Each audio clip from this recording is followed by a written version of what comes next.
A great question that we had on the Dreammaker Academy Facebook page was about how do we make better connections?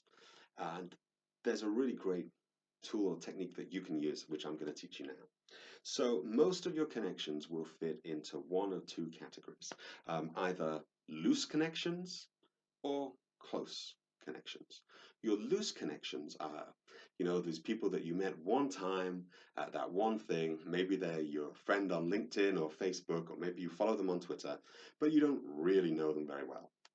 The close connections are the people who you can call them all the time. If you get in trouble, they will help you out. They are your closest friends and your closest allies. And maybe over time, you want to move somebody from this loose connection phase into the close connection phase. And here's how you do it. Um, One fast way that we talked about a little bit earlier is if you're just meeting someone for a first time, make sure that you invite them to a second location or a more exclusive meeting, somewhere where they can value, but you can get to spend a little bit more time with them to work on that connection. So if you've met somebody in a room full of 100 people, make sure that you invite them into a room for 10 people. But make sure that there's value, make sure that there's a reason for them to come. No, don't just say, oh, I'm going to invite you to dinner because I want to learn everything about you and take from you. Think about what you can give. Say, I want to invite you for dinner, but I'm also going to invite three of my other super close friends, and they're also going to be able to help you. And I think that there's some business that can be done here. I think there's some value that you can get from meeting these other people. So that's a great way to do it.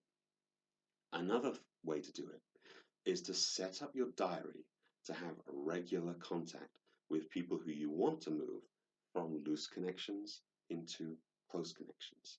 So how I might like to do that is I might like to invite a person to an event. It doesn't have to be an event that I'm holding. It could be absolutely anything. It could be for a cup of coffee, or it could be a mutual event, or it could be I'll meet you at this conference or something like that.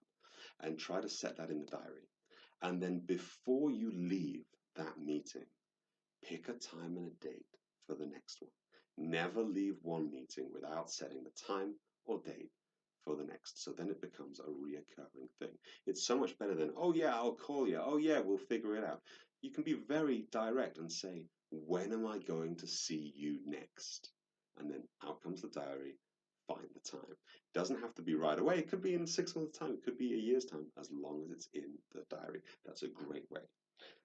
Another way to move someone from a loose connection to a close connection is to look at how you're networking with your close connections and invite one or two of your loose connections slowly into that world, into that inner circle. So treat them more like your family than a loose connection. They'll also see other people who are close connections interacting with you, and they will then want to interact in that same way. And they'll be like, okay, now we're in the inner circle. So these are three really great techniques that you can try to move people from loose connection to close connection. It's important to remember that you do this slowly over time. You don't send a mass email to all of your loose connections and invite them all for one big thing.